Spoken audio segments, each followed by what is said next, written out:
All right, so I got the rings back on the pistons. There were only 2 left, it looked like. So now we're gonna go ahead and install some of these.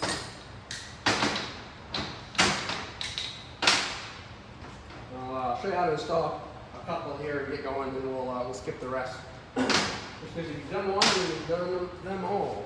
So this is number 1. So we got to look at the front of the engine here, and we're looking for whichever piston is farthest forward. On these ones, it's always the driver's side bank or the left bank. Also the notch.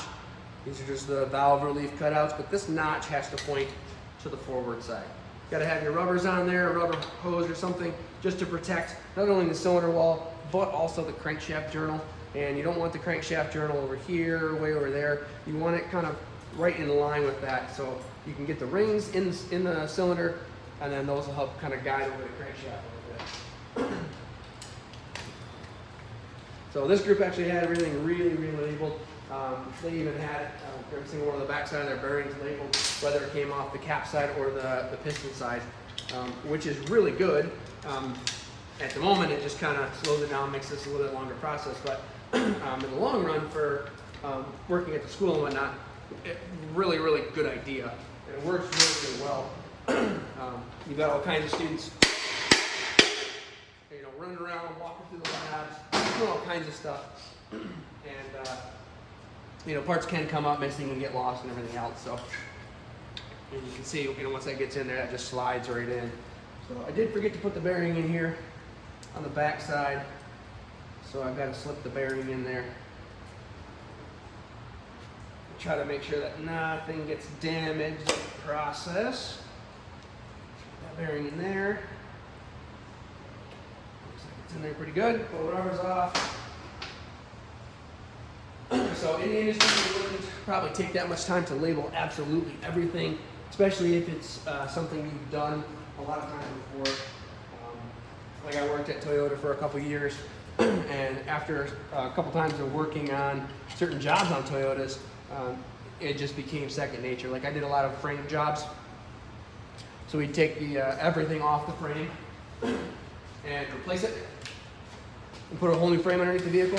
And so once you start doing that enough times, I think once I did it 4 or 5 times, I got really good at it and didn't need to label absolutely everything. It was still a good idea to label a lot of stuff, just in case, but it wasn't hugely necessary.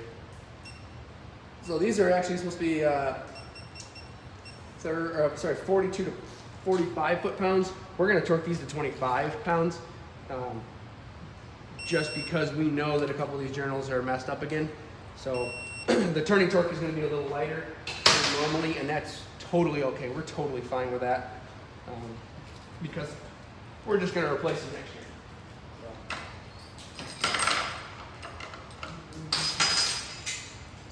So we got one in there, super simple. You can see that I moved the crankshaft so it was in line with that cylinder bore. Bearing in there, rubbers on there. Make sure the notch is pointed forward. If you get that notch pointed the wrong way, so that for the piston, this piston is not a huge deal because it's identical, it's symmetrical. Back and forth, side to side, it's completely identical. The problem is when you get into the rods, it's really hard to see.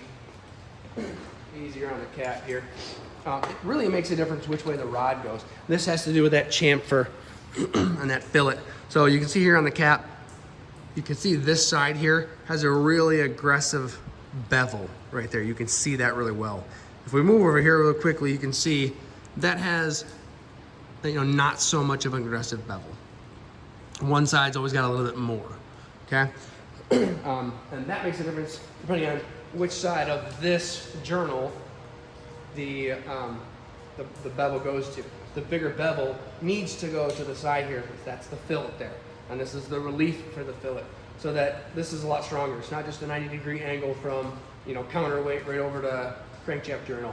It's got kind of that curved taper, that fillet in there, and this needs to be a larger cutout, larger relief. If you get the rod in there backwards, you'll get the shallow cutout against there, and it'll actually grind into it, and it'll add a lot to your turning torque. So that's why you got to watch the rods.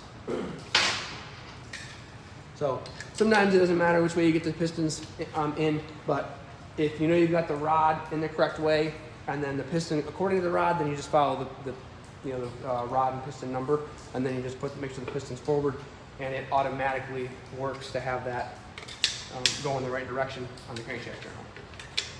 So this is probably the easiest way of doing this. A lot of people hadn't done this, but I put the piston in just barely, put the bottoms of the skirts in there. Then I put my ring compressor on there, and then I tighten it up. Had a ring that didn't want to go in, and then I tighten it up. It's a lot easier than screwing around on the bench or screwing around, on your stomach or whatever else. This makes it a lot easier to do. Remember, when you're using that, you got to hold it right up against there. If it pops off a little bit and leaves a gap, a ring can escape.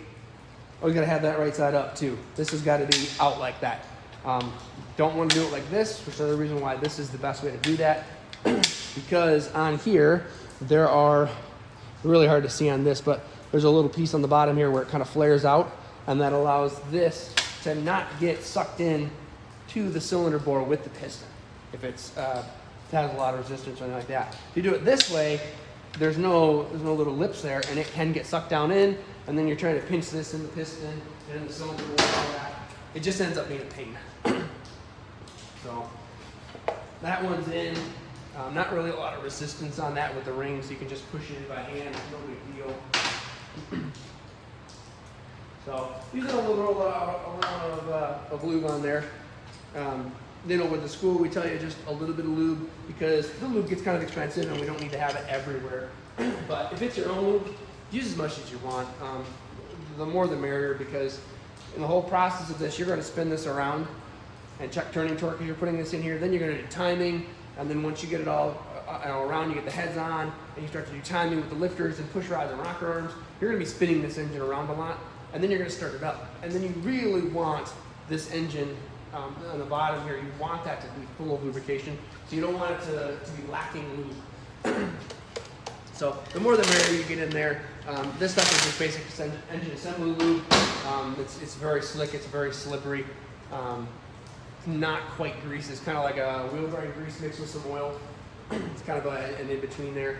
You can get some stuff that is very sticky and very slick, and so it adheres on there and it stays a little bit better, and it lasts a little bit longer. So during the engine process, the engine build process, it'll stay in place longer and keep the lubrication there while you go and assemble and adjust everything, and then before engine startup. Before you start the engine up, what you would have done, I'm not going to show you how to do it, is we would flip it over, have all assembled. We put an oil pump rod in there with a drill, and we would actually physically pump oil in the oil pan through the pump and through all the mains and everything like that. We'd make sure we have good pressure, and we'd make sure we have oil coming out of every single one of our lifters. So that when you do the initial startup, then you would have that. So, all right, I'm going to go through and plug the rest of these in here, and then when we get all that done, we'll go for timing.